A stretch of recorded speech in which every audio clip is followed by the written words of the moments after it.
Thank you so much, Mr. Kumar. Ladies and gentlemen, we now have a very special session, the Industry Leadership Deliberation on Accelerating National Geospatial Policy Implementation from Vision to Reality. We have with us as the panel moderator, Shri Nikhil Kumar, Senior Vice President AGI. And on the panel board, we have Shri Pramod Kaushik, President AGI, and past presidents of AGI, Shri Rajesh Mathur, Shri Sanjay Kumar, and Shri Agendra Kumar. May I kindly invite the panel moderator and panelists on the dais.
Good morning.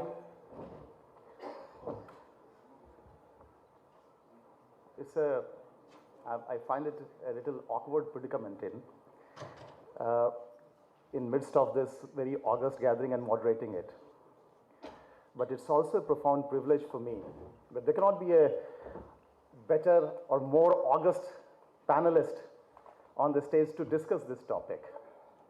So before I get into the conversation, let me briefly introduce, from my left, extreme left, Sanjay Kumar, who calls himself social entrepreneur, right Sanjay? Yes. Also the CEO and founder of Geospatial World and geospatial industry veteran and advocate. Next to him is Agendra Kumar. He's the managing director of Esri India. Pramod Kaushik, who is president and managing director of Hexagon India. And to the left of me is a very dear person who has taught me a lot in geospatial, kind of a founder of Esri India, also the ex-president and now the advisor. So with that, the topic at hand is quite aligned with IGLS Summit's topic. We talk a lot about national geospatial policy. And to me, it's not mere guideline or a policy, but it's also a vision and strategy to, and I quote, NGP, take India or make India a world leader in geospatial space. So the deliberation today will be how to take this vision or the strategy or the goals or the policy or the guideline for fast execution on ground. That's what is kind of bothering everybody's mind. And few things I will bring in to set up the context of this conversation.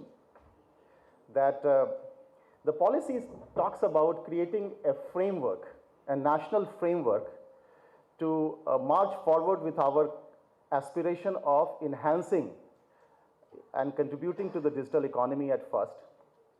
Then making India a leader not merely by stating the vision, but creating good enough ground realities, for instance, knowledge infrastructure, we talk about that, creating diverse set of data, that's the second thing. Also creating platform which actually allows integrated data sharing. And Vijay was talking about also development of skills or capacity building. In today's context, because that itself is a huge topic, I will not take that. So, as I said, just to keep some context so that we have the discussion very relevant, what are the high-level goals in the NGP? So the goal says that in 2025, we'll put a legal framework for liberalization, one, and allowing the accessibility to an extent that it becomes a democratized data sharing and enhanced monetization and value-added services. That's one. It also talks about creating a national geoid model. By 2030, we talk about 5 to 10 centimeter of rural and urban area database. Hexagon We also is talk a digital about reality solutions company, unleashing the power of autonomy to measure and improve. also talks about DEM of about 25 to 30 centimeters, especially for the plain areas, and about 100 centimeters for mountain and hilly areas. And in 2030, we talk about digital twin. Now, there are different definitions of digital twin, but primarily it is basically mimicking the real world. And that's a very challenging and extremely enterprising aspiration. Now, if we were to do that, how it goes first? The first thing is how we enhance, which Rajesh tells, adoption of use cases. I say integration on embedding of location intelligence into business workflow and processes, be it enterprise, be it governance. That's the first part. For doing that, we require diverse set of database. Not one type of data fits for all kind of an application. And therefore, in enhancing the adoption per se, we require diverse set of data, how those data would be created. No one agency, even with government support, can create all type of data required for diverse application and use cases. How should do that? Third, if the data is available, how will make sure that this is easily accessible by publishing, disseminating? So what are the different tools and technology and components of a platform which will allow that? And fourth, the most important, if we have to do these three things, we have to do it made in India, Atmanirbhar Bharat, which is a big thirst of the policy. How we enhance innovation, how we embolden GKI, geospatial knowledge infrastructure, so that we become self-reliant. These are the four topics I will be passing on to these people, these august panelists, and we'll just trying to evoke responses to keep it crisp.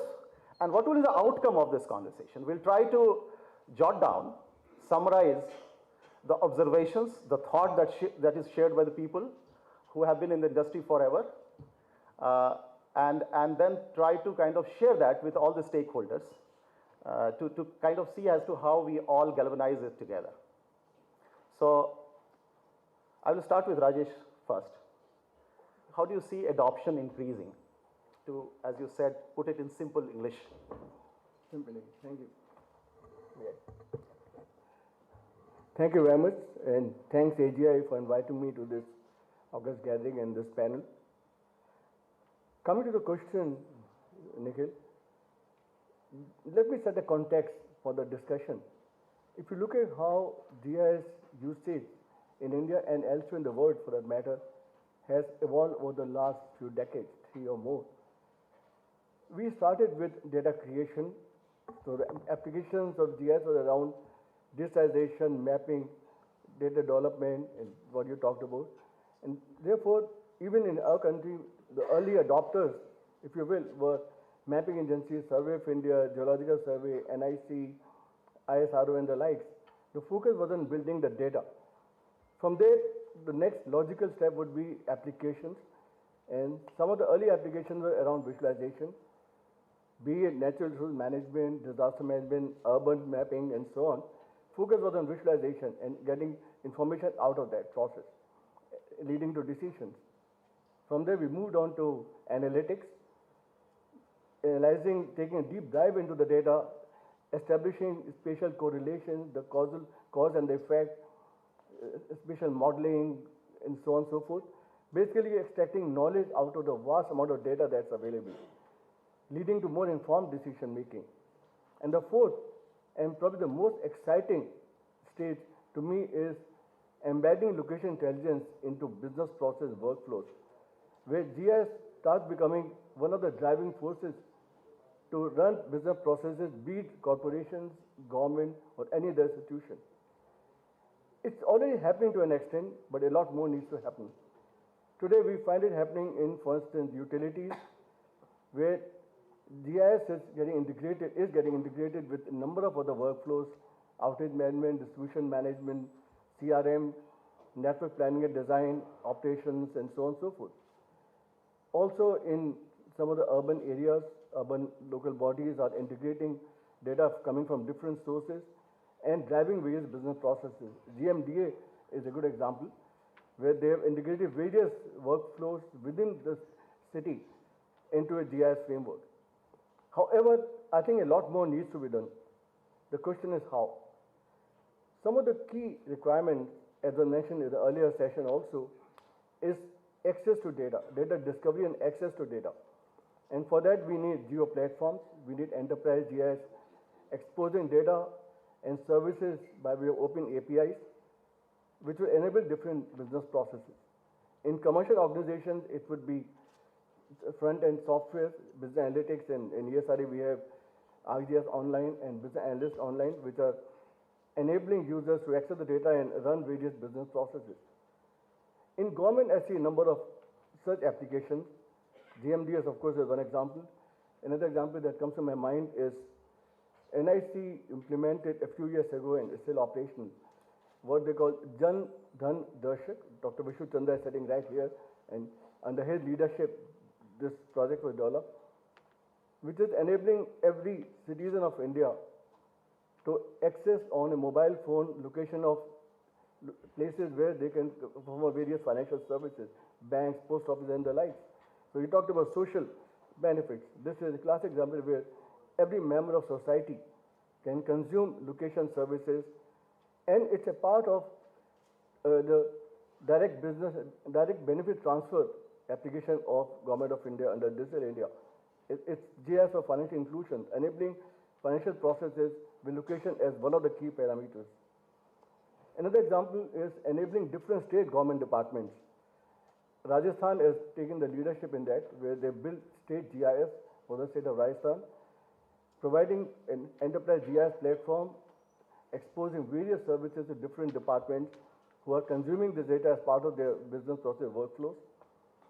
Another interesting application concept that was developed by Railways a few years ago, I had the opportunity to be a member of ICD Vision Council of Railways, set up by then Railway Minister Mr. Suresh Prabhu, and we recommended there setting up what we call an enterprise GIS platform, or Rail GIS if you will, which will enable various business processes of the railway board, be it real-time tracking of trains, wagon tracking, collision management, collision avoidance rather, to prevent accidents, also asset management, real estate, and so on. One enterprise GIS platform driving multiple business processes. So that to me could be one of the ways of enabling users to embed GIS into various workflows, where creating a common framework accessible and consumable by various users. The last example, okay, two examples. One is, in Digital India, we had built so many enterprise platforms which are truly world-class, probably better than what the rest of the world has to offer, be it UIDI or GSTN, CBDT, direct benefit transfer, and many others. What I think we need to create is what I would call, and all this is collectively called India Stack. What I would recommend is we setting up what I would call India Geospatial Stack, which will host a variety of data sets for the country and expose them to various business processes, business systems developed under Digital India, both the examples I gave and also some of the domain-specific systems like urban mission or health mission and so on and so forth. And the last example to me is land accords, where you create a complete cadastral database and of course use it for the applications for which it's designed, land mutation, land transactions, but also make it available to various other business processes which are very, very important. For instance, agriculture. Department of Agriculture can access it and determine crop acreage, how much crop is expected in the current season in different parts of the country, based on which plan logistics and storage. So likewise, Banks should have access to it. When a farmer goes to a bank to borrow money or monetize the land parcel, banks should have should have the ability to access the database and validate the asset that is being monetized. And there could be a number of other examples. These are just a few. Thank you. Thank you, Rajesh. In the next round, I'm going to be asking you, you talked about what needs to be done in terms of doing the adoption or enhancing the adoption, but I'll come to how and who. That's the something that you may like to ponder over, because I'm going to be coming through for that round of response, because that's very, very important part as well. So the thing that I said, one is how to enhance adoption, which is the motherhood statement. That requires three different integrators. One is the data integrator. Again, I'm coming to you now. This requires diverse set of data. Like Rajesh talked about different use cases. Each of the use cases that he spoke about, whether it was agriculture, land records, Jan Dhan, all that. And I can go on, CoWIN, this is one of the biggest implementation, historic implementation of location context into a pervasive platform of this size. So he talked about that. All these require different type of data. Now, NGP talks about different type of data to be created as a national agenda or goal, but that itself does not give you everything. For instance, if we are going in automotive, you do not want to only capture geography, which might come from the digital twin. We require, where is the connector of this type? Where is the charging station? All this require an ecosystem. Now, how will we create or facilitate that ecosystem despite being absolutely prime and prim with our goal and aspiration? Again. Yeah. Thank you, Nikhil, for this very interesting question. I would say that there are three key players when we look at creating the data which is required for a variety of applications. So first is the government, the role that government can play. Second is the role that private sector can play, and third is the role of technology in creating those data sets. So National Geospatial Policy talks about numerous data sets. Some are very foundational in nature, like geodetic reference frame, toponymy, administrative boundaries, elevation, depth information. Now, these kind of data sets, which are very foundational, fall under the purview of national mapping agencies like Survey of India. Annexure 3 also specifies responsibilities of various ministries which are expected to create data in their own domains. So I think that's where the government's role will come in providing the foundational data as well as the data for various sectors, be it hydrology, be it agriculture. Dr. Mahapatra mentioned about data that IMD provides, and they are quite willing to share that data with anyone who needs it as a part of the directions of National Geospatial Policy. So I think government plays a very big role, and what my colleague Vijay mentioned earlier, that a lot of data, open data which is published by various government agencies has been curated and made available to users, GIS users in the country, and it is quite well used, as many as 50 million requests per year, which is quite large. Coming to how do we fast track these? I think there is no simple.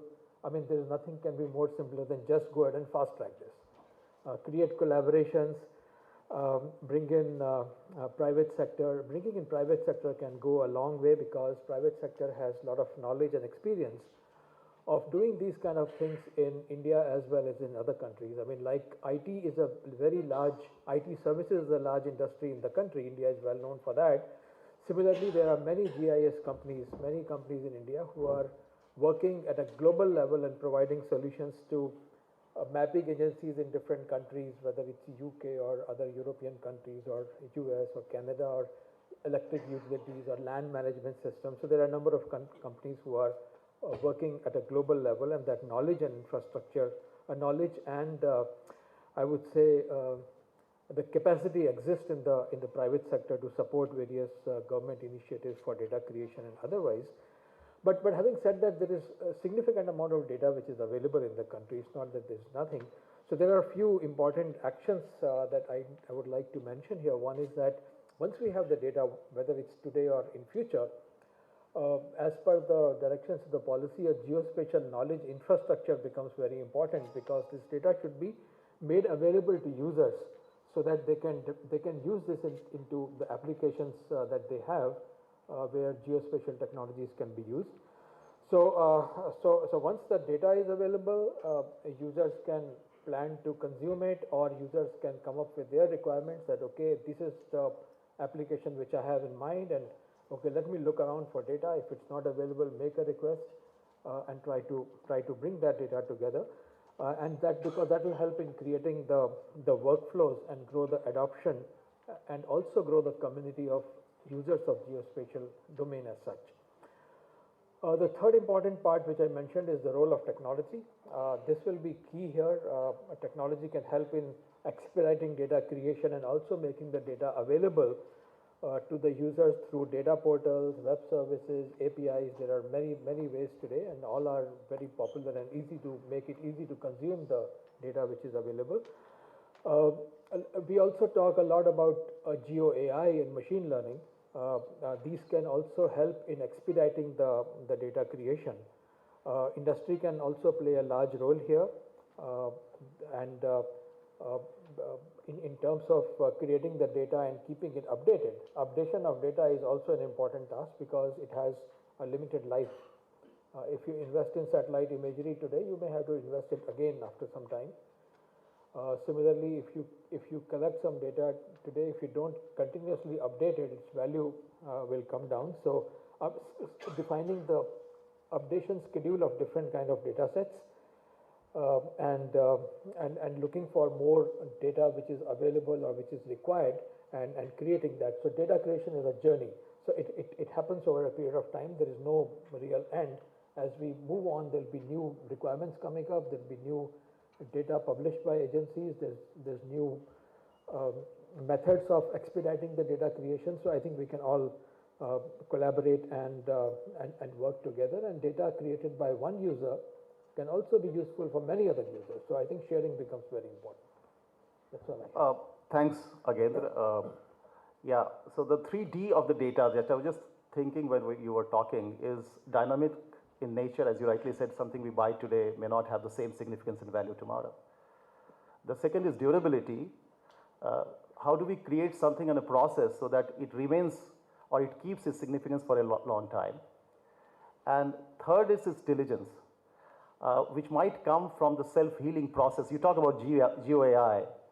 I'm going to be coming back to you because my question was, no one agency can create it. You talked about fundamental layers, fine, that some mapping agency can take on. But for adoption to be enhanced, we require users also to become presumers or providers. But that requires a huge platform. Who will mother that? Who will chaperone that? That's something, that's the question I'm going to be asking you. Pramod, again the talk that in order to facilitate, fast track the execution on ground, technology is required. Rajesh talked that for adoption also you require accessibility to be enhanced, which again comes back to the platform. So platform is becoming the central theme, be it adoption, be it data sharing, and maybe Sanjay will also talk about knowledge infrastructure. How we bring in one platform, which actually serves like a marketplace. Long back, Dell came out with this version about 15 years back, that you do not have to buy a box. You can make it scalar based on the component that you want to bring in. So you can buy this much of RAM, this kind of a processor, which can be customized and delivered to you. But that was point to point, not orchestrated, not many to many. How can we create a platform which allows, if I'm consuming data, I can put there, which can be used by multiple people without my knowing that such use can be there? How can we facilitate creation of such a platform which will not only allow data sharing, accessibility, but also enhance the 3D, the durability, diligence, and dynamic nature of the data? I'm putting you on the spot. Absolutely.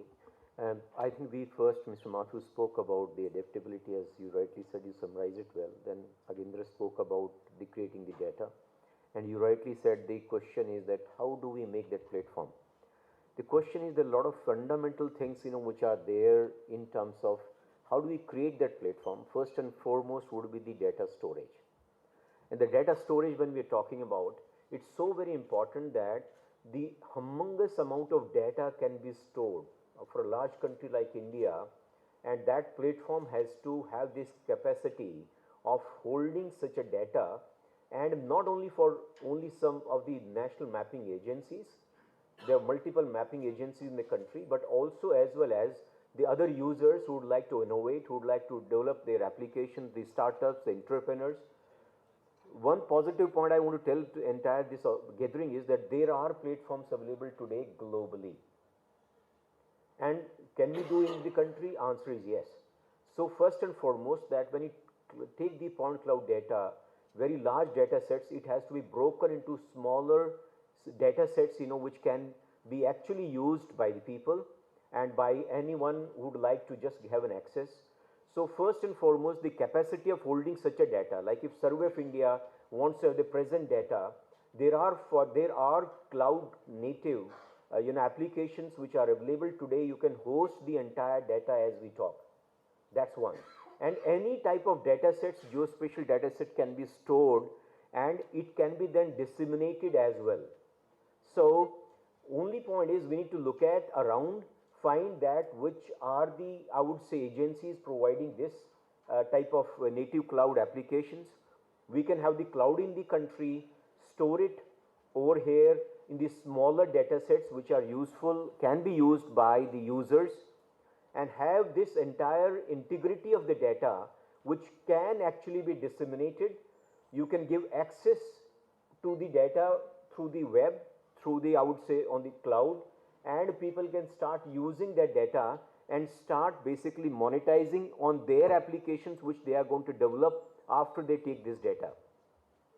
Now also taking this various types of data sets, starting from any data created by an architect, going up to flying the entire country, all this type of data which is used through a LiDAR would be collected, and as maybe other panelists will also be speaking, creating that infrastructure. Chorus network in the country is already there, so getting a geo reference is very easy, rather I would say today, because entire country is now covered.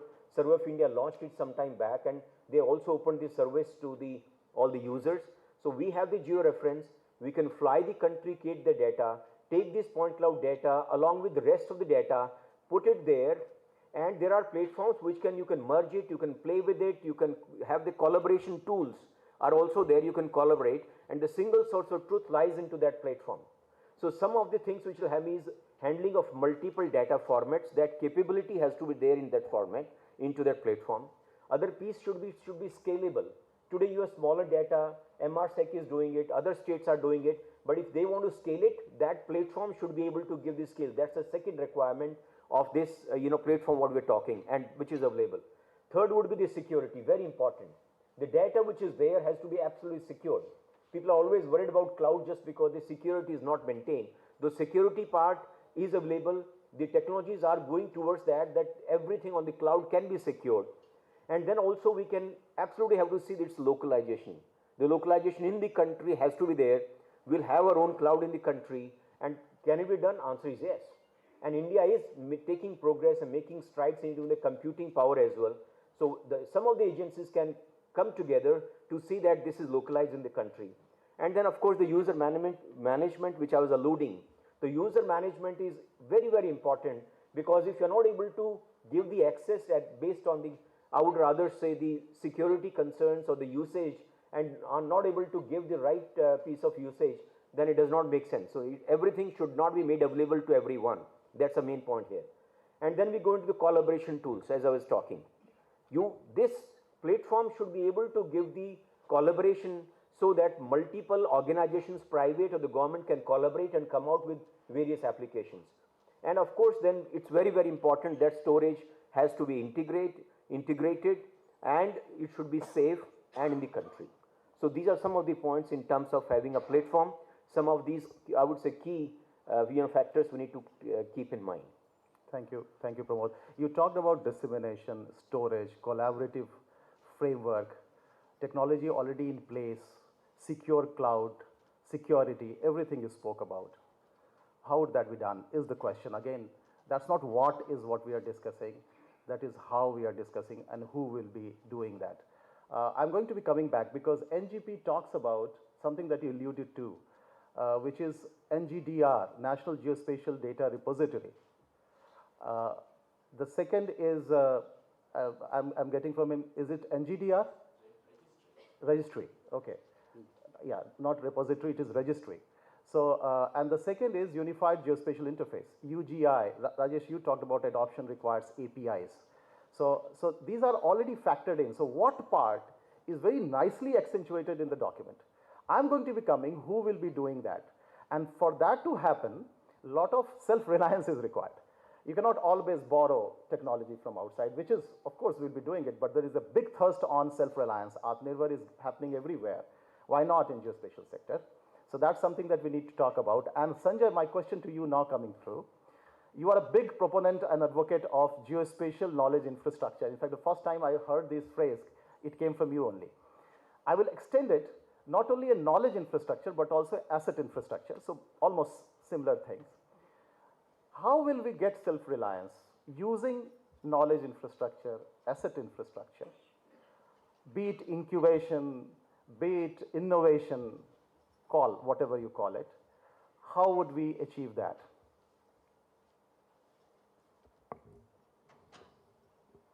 Out of syllabus question. First of all, very good morning. मैं तो सबसे पहले I want to really thank Sakshi for inviting me to this forum. It's always good to be invited to the forum which you have founded, and also reinforcement by Sri that I should come. So I had to change some plans, but we did manage it. Well, it's, the occasion to be very excited as well as emotional both. When I see Dr. Darshan Singh sitting here, who has been a doyen of our industry, and you go to any big company, you go to Schlumberger, you go to Shell, you go to any big company, and you see people who are working there, actually they started their career with Dr. Darshan Singh for 30 years or so. He's made probably 10,000 carriers. We have Rajesh, we have Devendra Pandey-ji. We have Nagarajan ji, who I would say the doyen of geodesy. And these are the people who we grew up with. I would say that I'm old, but not as old. But coming to this question, it's a very big question, but the question is all about the value chain. How do you go from data to services? Geospatial knowledge infrastructure is all about conversion of data to the services. And services to what? Services to the national needs. So what are our national needs? If you look at the Prime Minister's vision of 2030 and 2047, both of them actually talk about very fundamental national economic development goals, be it infrastructure, housing, food security, water resources. You name some of those primary pillars of the economy and society. He has set out plans. But those plans are to be realized based on innovation, technology, data, and entrepreneurship. And these are the pillars through which we are going to harness that goal or achieve that goal. The socio-economic impact, what Dr. Mahapatra talked in the morning, that by one good data point, you can save probably 500 crores. So that talks about the relevance of the data and its socio-economic impact and adoption of the technology. So we talked about losses. We many times don't care about losses. We believe into mitigation and management rather after disaster has taken place. So the opportunity lost is something which is very important to be measured. And opportunity lost if we are not doing geospatial knowledge infrastructure is something which very humongous. Geospatial infrastructure depends on 4 principles. One, it is the geospatial core, like geodetic infrastructure, positioning infrastructure, data infrastructure, thematic data infrastructure, fundamental data infrastructure. Then you get into the second layer, which is the real-time data coming from sensors. That's where you bring into the reality to the the contextuality and reality. And then that is the second portion. And then third portion is you're getting into the public policies. What are the policy frameworks? Authenticity, interoperability, integration, and commercialization. All these are the pillars of the public policies. And then you get into actually the integration of all this power into the application. And you make that application after only looking at the domain knowledge of these fundamental industries. How is the agriculture work model is there? How is the BIM or infrastructure life cycle is? How is the water resource life cycle is? As a technology provider, we need to actually invest into understanding all that domain knowledge and then see whether surveying will help where, GIS will help where, remote sensing will help where. What is that ecosystem rather? It's not a kind of isolation. It's a kind of integrated view of the work domain. And then comes to the question of self-reliance. I love this word self-reliance, and we are self-reliant to a large extent. And we need to be more self-reliant in future. But that self-reliance is not going to come overnight. That self-reliance does not mean isolation. That self-reliance does not mean compromising on what you can achieve, or if you can achieve something today, would you like to wait for 15 years to do that? So the parallel capacities, your adoption of the technology is one layer, your building of the technology is another layer, your utilization of the technology in the data ecosystem is another layer. So the first priority should be given to the utilization, because we cannot continue to deplete our resources.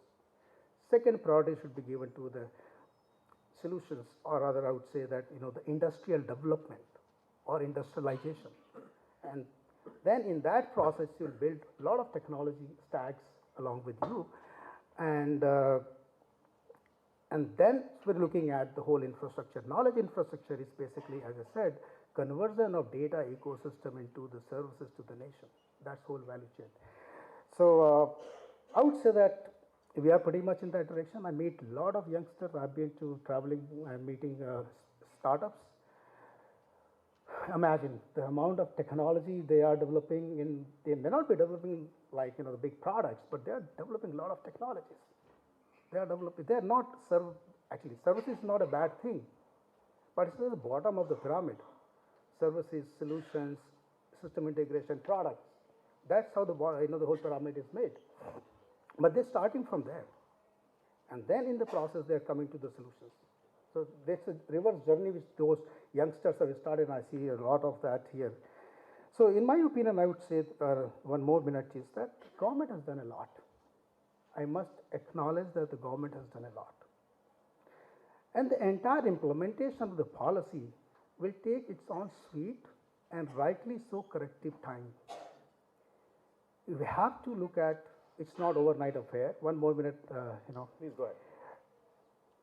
I would like to call upon the industry to find their way, because they can move faster, and there is a huge amount of opportunity available in front of us. Look at the big ticket programs of Government of India. I don't know how many of you know that the deep sea mission is about 5,000 crores, just approved by the Government of India. 27,000 crores have been earmarked for space industrialization, out of which 7,000 crores are almost in the final decisions. Geospatial infrastructure, probably whenever the government decides to do this, will be almost 5,000 to 7,000 crores minimum. This is the fundamental. But you look at infrastructure, energy, water, urban, so much of money is available. So don't wait for all this traditional view of, or wait for those, but just start building that applications, start understanding those domains, start working the sectoral geospatial strategies. An industry does not actually is written, nobody prohibits you. You are allowed to do anything. अगर आज अशोक कुमार जी ने बात करी कि हम आपके साथ compete भी कर सकते हैं और साथ में काम भी कर सकते हैं, वो एक अलग ही माहौल है. ये बात आप 5 साल पहले सोच नहीं सकते थे कि एक सरकारी अफसर आपसे कहे कि हम आपके साथ कॉम्पीट भी करेंगे और आपके साथ काम भी करेंगे. इस माहौल को जो बदले हुए हमने देखा है उसको आगे बढ़ाएं और किसी से मतलब आई डोंट थिंक दैट कि we as a industry needs to actually look for better look for anything else but do our own play. That's it. Thank you. Thank you, Sanjay. Thank you for demystifying the notion of GKI, Geospatial Knowledge Infrastructure. I have always struggled to actually find the real meaning. Thank you for demystifying that.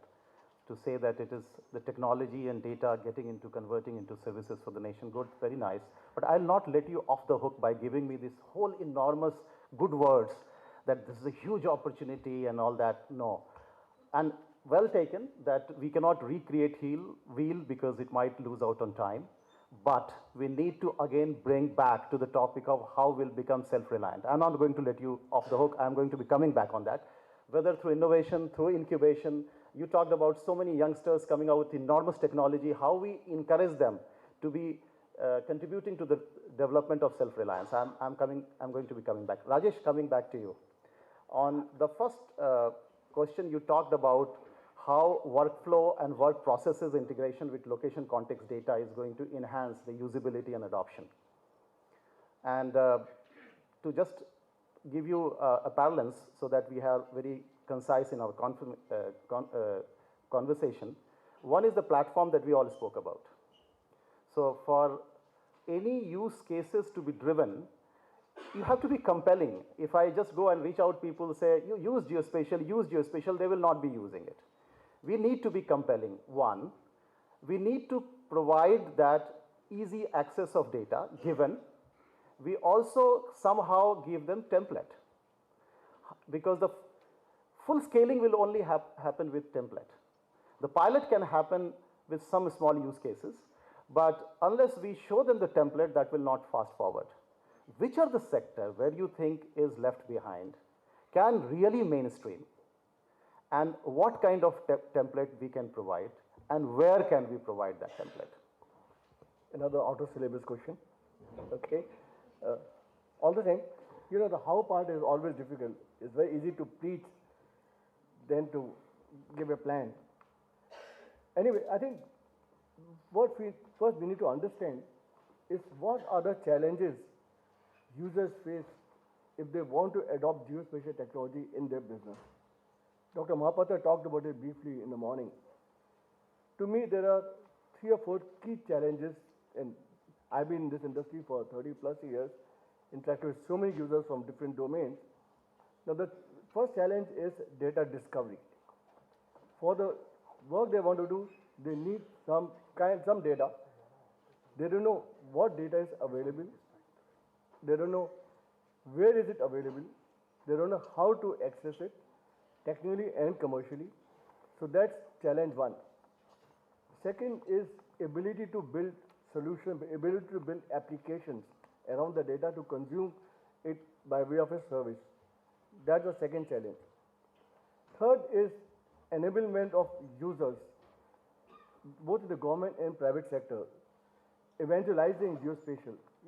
When I was president of AGI, I used to tell my industry colleagues that charter of AGI is to evangelize geospatial technology, to make people aware of the value it creates.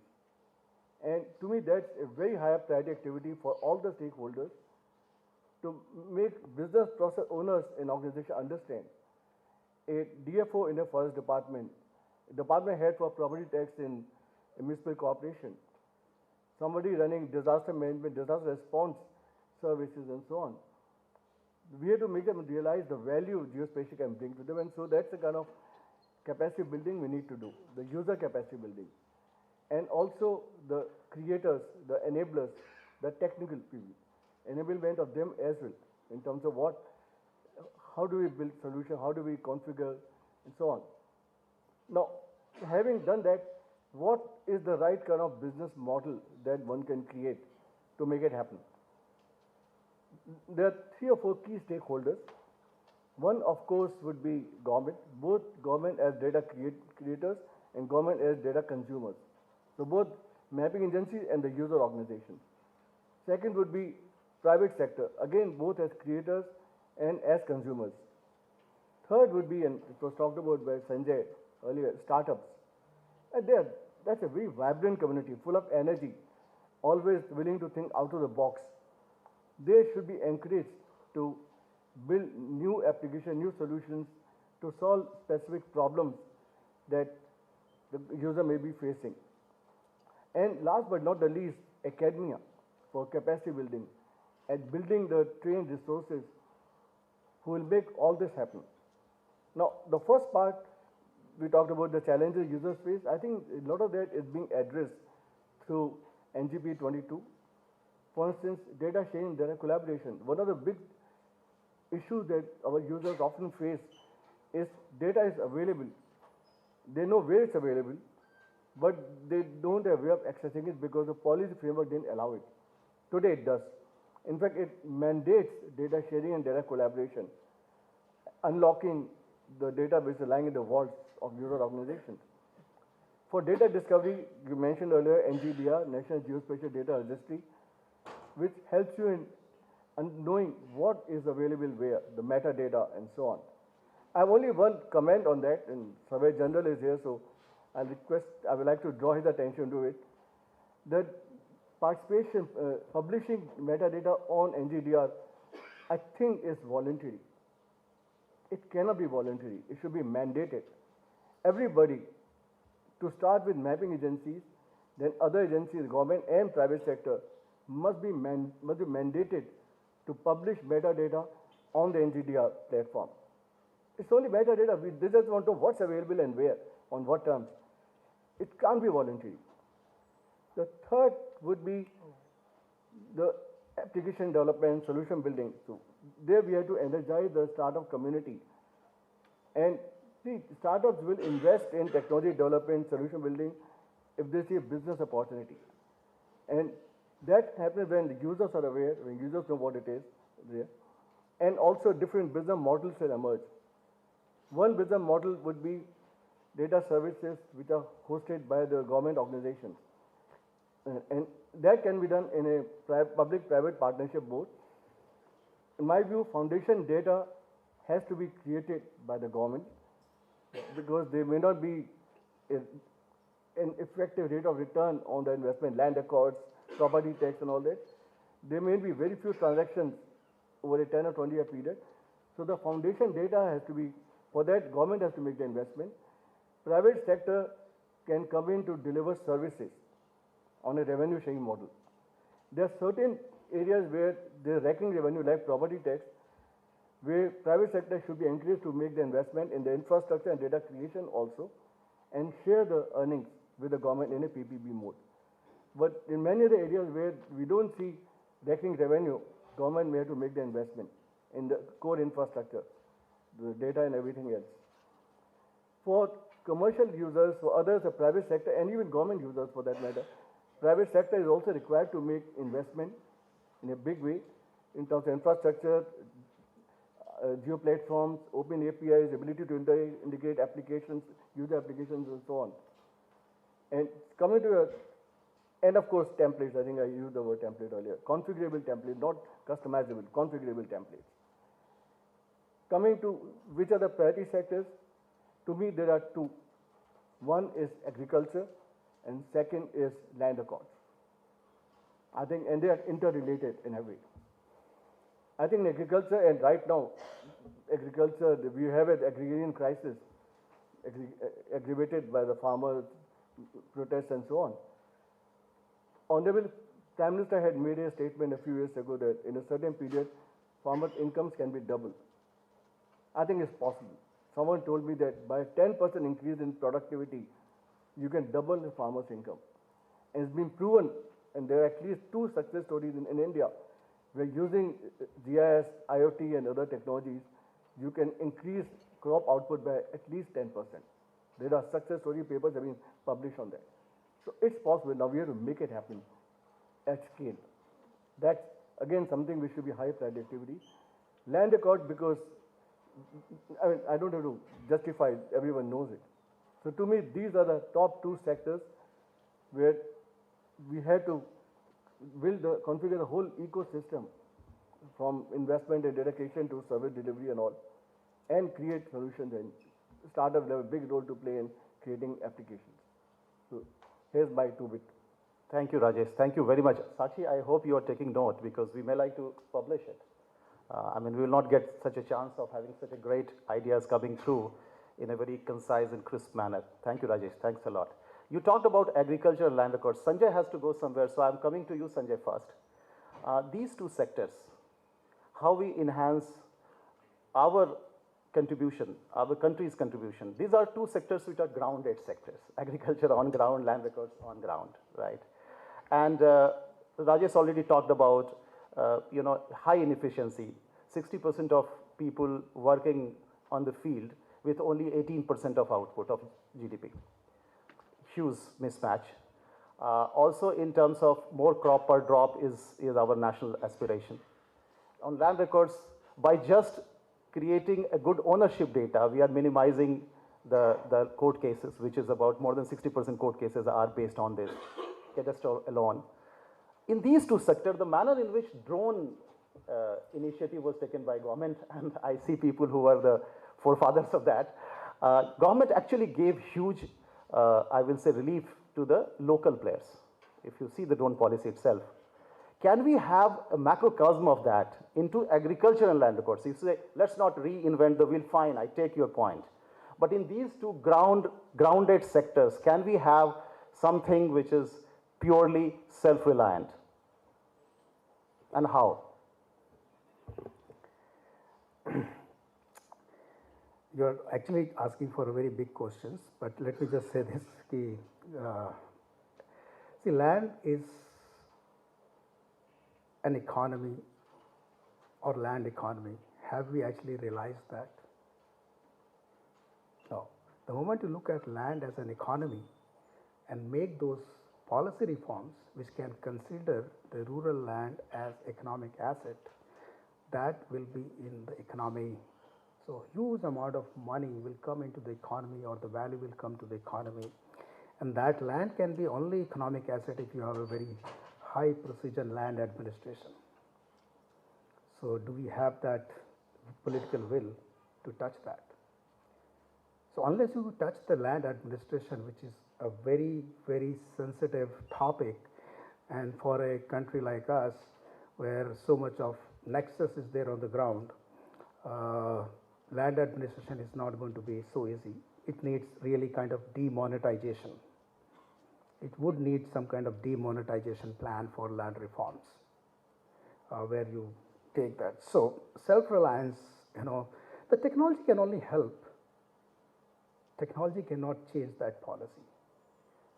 You have to see the why our fields, and I come from village. Our fields are, say, what, 1 bigha, 2 bigha, 3 bigha. You can't actually deploy these precision farming kind of technologies or drone technologies for managing that 1, 2, 3 bighas of land. So that's kind of, you're not looking at the large scale agriculture as you see the adoption of the precision technology. These are very, very core issues, Nikhil. And probably we as community or the professionals don't have that mandate or capacity to even think about it in terms of the putting self-reliance in agriculture sector. But I would like to say that we can showcase the value of precision farming, or value of the crop analytics, value of the commercial value of the agriculture, like cash crops and things like that, and how do you look at it as a business enterprise. But it's just political will which is needed. I'm not touching upon that, Sanjay. Let me come back so to you. rephrase your question then. Let me then come very crisp on this. What I'm saying is, like you said, there are challenges. Our average land holding is less than an acre. I get that point. All I was talking about, the ownership integration, and it has already 99% of ownership digitization has already happened in the country. Let me just finish this. Yeah. Now, land to folio is something, what we are saying is, whatever you see on the ground, you should be able to see it here. And everything related to classification of land, valuation of land, all that should be there on the folio, which is a digital folio. Now, you talked about so much of youngsters getting into the technology sector. All I'm saying, government has done so much. By just taking upon themselves the fundamental layer creation, it's a huge big deal. That's a big ticket item. Can, from the industry side, we come across with certain recommendations that, well, this sector with this innovation and incubation and maybe long-term R&D contract, we will allow our local youngsters to flourish in this sector, finding our own problem, not actually borrow it from outside is the question that I was asking. Okay. So if you're looking at the industry self-reliance or other industrial development, I would say that A, government has to provide infrastructure and governance. That's it. Public policies and foundation infrastructure. Industry is actually very much ready, and that's what I'm saying, that it's very positive to see, what we see as industry here in Delhi or Mumbai is more of services industry, or a lot of our companies are doing work outside, more of services industry. But if you look at a little bit down south and in many more areas, I see the technology development. I just visited Dhruva Space and I saw, wow, their lab and all, the amount of those. They are developing deployers, these and that, they're building sensors. And within 5 years. So I think that,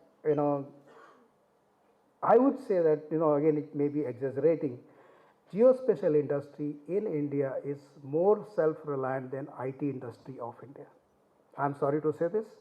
If we do not have Microsoft Oracle tomorrow, you cannot do your work, or all the government use Gmail.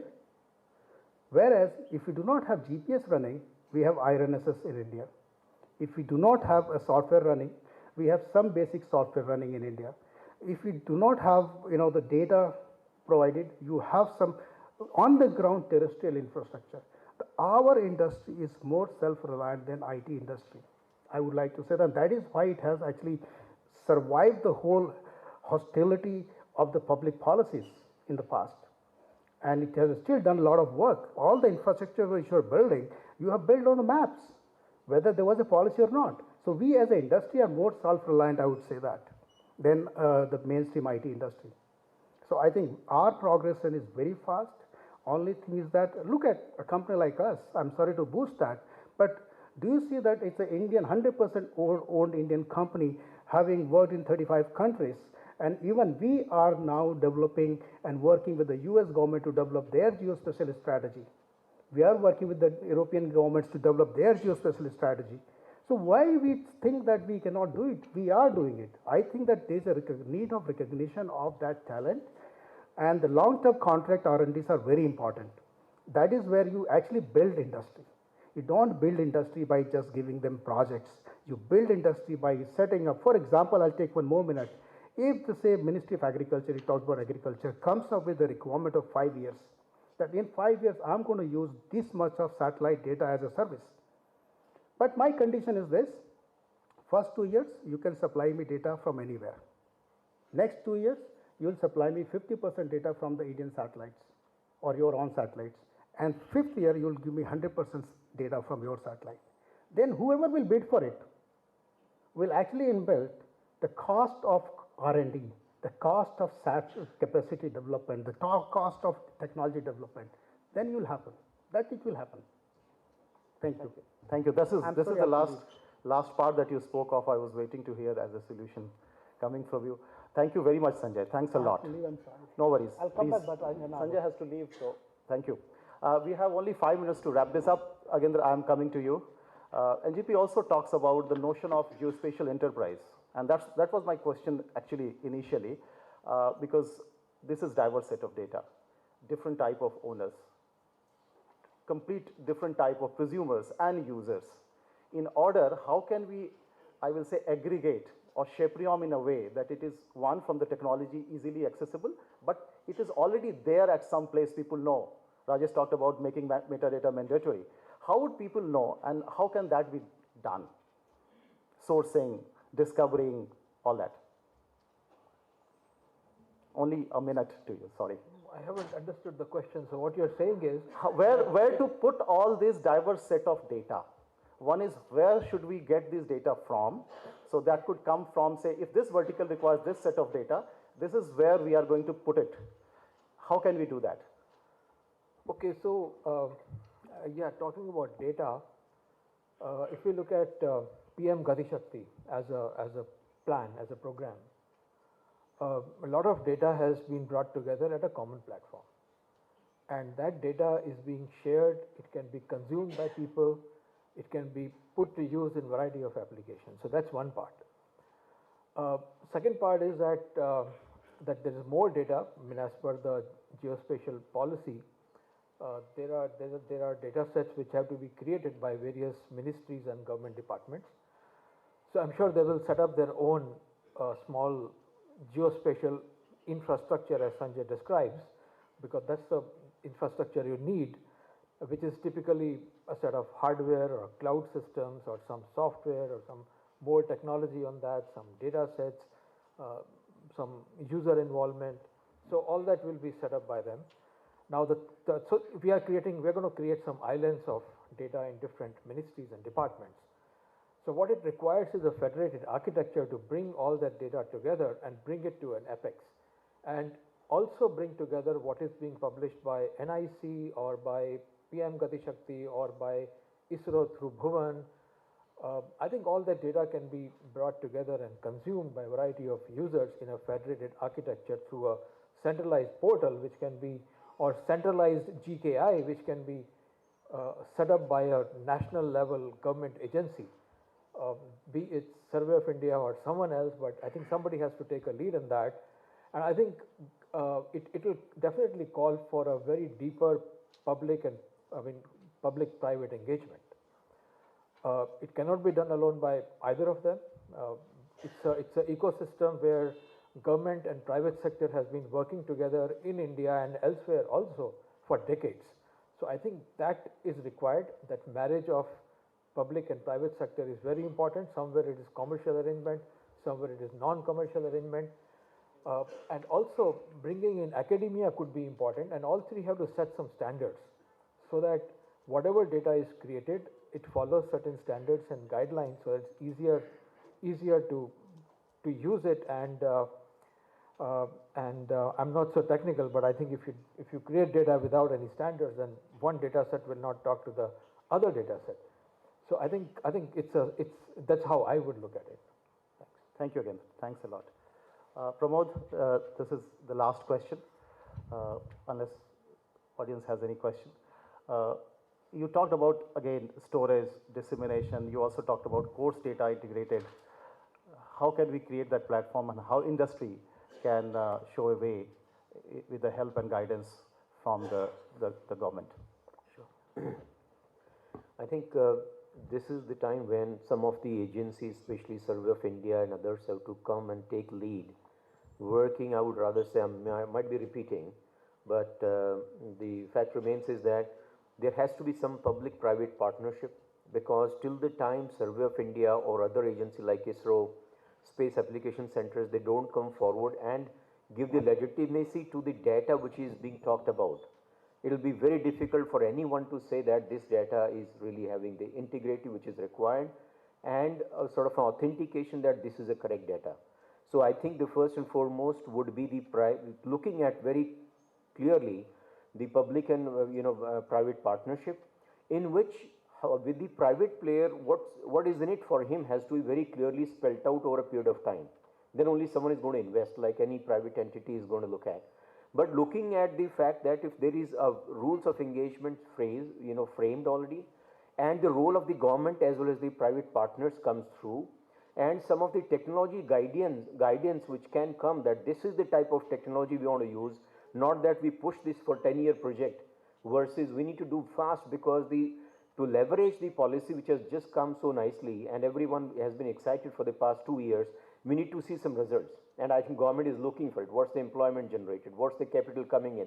And there's a question every time I go into meetings when I'm invited by DST, secretary and others, that's being asked. And we owe this responsibility also to the government, that once the policy has come, we need to actually provide that what's coming in, and that to have this multiplier effect coming into the picture, I think the lead has to come from one government agency now. Let's find what's the right type of platform we want to have, what type of data we want to have, how the data security is going to be there, and then each and every one. Like I would say, I've spelled out the roles: platform development, data standardization, access control, security, data upgrades and maintenance, user training and support. Just support is coming from the government. Likewise, private sector has a role to play. Likewise, academia has a role to play, so that we all converge to get this piece, and everyone has a very cutout role. Having a rules of engagement, frame a policy where not that in some of the other sectors see that you come out with a public-private and everything is left to the private and they don't come up with the investment and it fails. So let there be actually a co-creation, and then I think it's going to work. I'm sure about it. This is very much possible. We are at the cusp of that success because it's been talked about the DEM, DTM model India-wide, and I think it can be very well done. Once we have these two models, then people can download and do their applications what is required, and that's going to have the multiplier effect into the market. Thank you, Pramod. Thank you. We will summarize this conversation, Sakshi, and we'll circulate for everyone. Also, I mean, this could have been the best possible thought or deliberation, because not only that they, had their respective businesses, they are also all the president and past president. So they are also in a way association representative, the leaders of the association. So we will summarize and share that with you. Thank you very much for sharing the stage and also for providing such a great thoughts. Thank you. Any question before I just put it? Any question? One question I can take, just one question. Yeah, go ahead. You mentioned about the data registry and S3 open data gateway. Am I audible? Yes, you are. Go ahead. So I just wanted to AGI and the government both being there, can we have a little bit more push on the data registry, which can legitimize the entire data effort that we are speaking about? Can there be just a quick comment? Absolutely. Thank you. Sure. We'll put that into our recommendation, because what I have heard that a lot of conversation going on and putting through this NGDR and UGI as a platform which will facilitate not only democratization of data but also monetization and value-added services. So thank you very much, everybody. Thanks a lot, and thanks the panelists. Good round of applause for that.